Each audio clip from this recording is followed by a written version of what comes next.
But what caused the financial success was not extreme ability. You know, I have a good mind, but I'm way short of prodigy. And I've had results in life that are prodigious. And that came from tricks. I just learned a few basic tricks from people like my grandfather. What were those tricks? What kind of...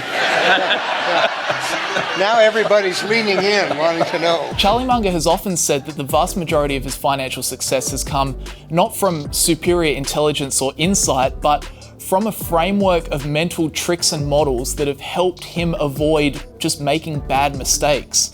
And by applying those mental tricks in the realm of stock market investing, he's been able to accumulate a net worth of $2.4 billion and will go down as one of the best investors and best thinkers to have ever lived.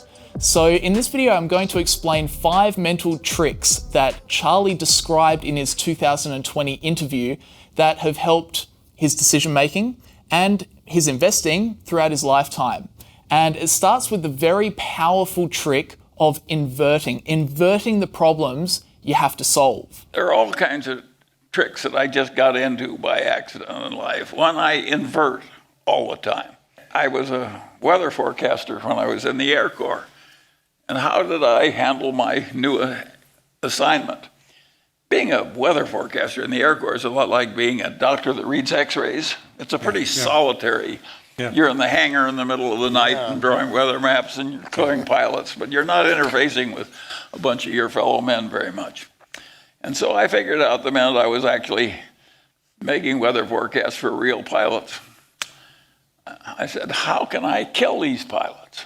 Now that's not the question that most people would ask, but I want to know what the easiest way to kill them would be so I could avoid it. And so I thought it through in reverse that way, and I finally figured out, I said, there are only 2 ways I'm ever going to, I was in the ferry command, there are only 2 ways I'm going to kill a pilot. He said, I'm going to get him to icing his plane can't handle, and that will kill him. Or I'm going to get him someplace where he's going to run out of gas before he can land because all the airports are sucked in. And I just was fanatic about avoiding those 2 hazards. My grandfather would say to me when I'm swimming, he'd say, swim as long as you want, but stay near the shore. But you can laugh, but no, he was a very wise man. Yeah, exactly. Well, what I'm hearing you say is that you, as a discipline, look at what the risk is on the other side of the situation and you avoid that. That's one of the rules, right? Well, it's like a lot of practical problems in algebra. If you invert, you can solve it easily. And if you don't, you can't solve it easily. Exactly right. And so, of course, I had that trick very early. And most people, they say, how can you, please tell us what you do to save India. And of course, I would approach it differently. I'd say, what could I do which would most easily hurt India? And approaching it in reverse that way, I got better results. You look at the vulnerabilities. Yes, and I have a whole bag of tricks like that. So while Charlie describes how he applied this to his work as a meteorologist, inversion is also a very powerful concept in the stock market. People are very good at finding stocks they think could be a winner, but of course that's only half the story. The other half of the investing equation is to ensure the company you're looking at won't be a loser. You know, Buffett's first rule of investing, after all, is don't lose money. So while it's necessary to ask why will this stock do well in the future, remember it's equally as important to ask why might this stock do poorly? And oftentimes asking the latter will do much more for your long-term returns than anything else. So, you know, next time you hear someone talking negatively about a stock that you own, don't argue with them. Instead, thank them for bringing the inverted perspective to your attention. So inversion is key, but another mental model Charlie talks about is the concept of humility, or knowing what you don't know. But if humility means that you know the edge of your own competency, Yes. and you aren't arrogantly stepping over the boundary, I'm very good at that. Yeah, well, I'd redefine humility as knowing what you don't know. Yes, well, both Warren and I are very good at that. One of these guys at the Berkshire meeting from one of the foreign publications said, why do a couple of guys in a little place in Omaha do so much better than all these powerful minds in great institutions. And I said, well, I think Warren and I know the edge of our competency better than other people do.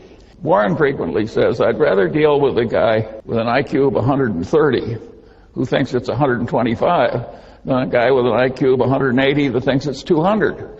That second guy will kill you. So this discussion revolves around a core philosophy of investing, which is the circle of competence. In investing, you don't need to know about a lot of things. You just need to know a few things very well. And this is another mental trick to avoiding bad investments. Know the limit of your competency to be able to understand when you're drifting into areas that you don't know. And then once you can understand what's inside your circle and what's outside your circle, don't be afraid to double down and go deep on learning about the areas of business that do fall firmly within your circle of competence. Specialization is the safest way up for most people. And for that reason, say surgeons know more and more about less and less, and that's what gets rewarded. And if you have a nasty fistula in your colon, you do not want a surgeon who's good at Proust or political science. It's understandable how the world rewards this specialization.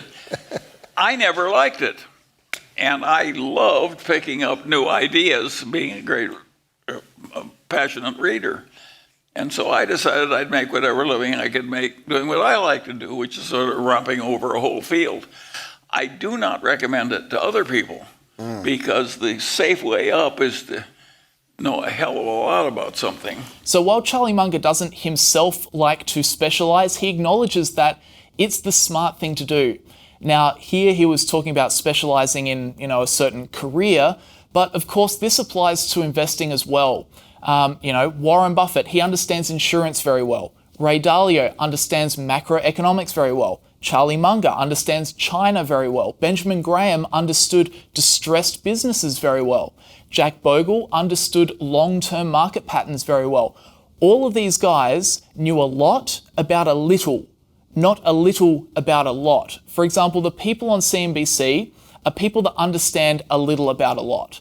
But when they do want to go deep on a particular issue, then they bring in a big investor that specializes in that area. So definitely make sure you know your circle of competence and don't be afraid to go deep on things you already understand reasonably well. So that's trick 2. Then from here, the third trick Charlie talks about in this interview is to be rational enough to be unaffected by wild swings in the stock market. Well, I am continuously invested in American equity, but I've had my Berkshire stock declined by 50% 3 times.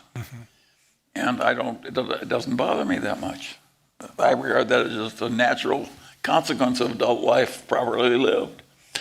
So if you have my attitude, it doesn't really matter. I always like Kipling's expression in that poem called If, and he said, success and failure, he says, treat those 2 imposters just the same. You just roll with it. Sometimes it's going for you and some against, and it's all part of the same game.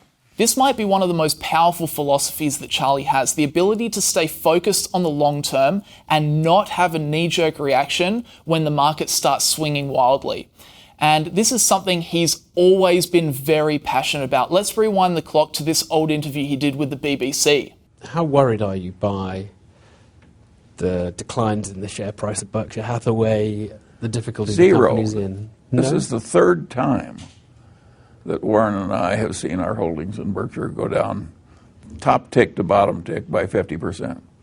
I think it's in the nature of long-term shareholding with the normal vicissitudes in worldly outcomes and in markets that the long-term holder has his quoted value of his stock go down and then by, say, 50%. In fact, you can argue that if you're not willing to react with equanimity to a market price decline of 50% 2 or 3 times a century, you're not fit to be a common shareholder and you deserve the mediocre result you're going to get. There you go. If you're not prepared to tough it out through periods where your portfolio is down 50%, just do yourself a favor and never buy into the market, because it will happen to you at some point and you won't be able to see it coming. And when it does hit, you need to be able to stay focused on the long term and not panic. You panic, you lose. So always stay rational and just ignore those sudden market swings. Then moving on to Charlie's fourth trick, it's to always keep things simple and moreover ensure the companies you look into are solid, straightforward businesses that anyone could run. We have a very peculiar way of looking at things. We want to buy something that's intrinsically a very good business, meaning that an idiot could run it and it would do all right. And then we want that business, which an idiot could run successfully, to have a wonderful person in it running it. And if we have a wonderful business with a wonderful person running it, that really turns us on, and it works very well. And now we do make exceptions, but not many. And it's a pretty simple philosophy. Warren sometimes says you have to choose good person or good business. And you know what he says? This is not politically correct. He says good business. He wants something that has such tremendous strength. I had a friend when I practiced law, and he said, if it won't stand a little mismanagement, it's not much of a business. And we like businesses that stand a lot of mismanagement but don't get it. So that's our formula. And we can't make it work perfectly, but it certainly worked better than most people's. So ideally you want a wonderful business and a wonderful person running it, but the most important thing is that the business is solid and straightforward and it's got a big competitive advantage. You know, as Charlie said, if it won't stand a bit of mismanagement, then it isn't much of a business. So even though we like businesses that are well managed, above all else, finding a straightforward, strong business that anyone could run is definitely the top priority. And then finally, Charlie's fifth trick that helped him do very well in investing is a simple one. It's to read a lot. Take a listen. By the way, don't you read a book a day, something like that? Like you told Well, me? Maybe not. I read and I skim a lot. Yeah. I do the accidents of life. People give me books. I live in a torrent of books. And perfect strangers give me books. Yeah. Lots of them. And I almost never buy a book anymore. When I was younger, I used to order them from the book review columns of the New York Times. And now that it's torrent of books comes in, I just select what I want. And I'm amazed at how well some of these people are reading me. I don't think you can take every bookish little boy and turn him into a billionaire by patting him on the head and say, read all you want, Johnny. But if it were that easy, there'd be more billionaires. But it enormously helped me. And I think reading, once you've learned it, reading and arithmetic, you can take in so much, and you can take it in on your own time schedule. If somebody's talking to you, he may be telling you something you don't want to know, you already know, it's too hard, or he's going too fast or too slow. Yeah. But when you're reading, you can just take it as you want it. So it's just God's gift. If you're into self-education, there's nothing like reading.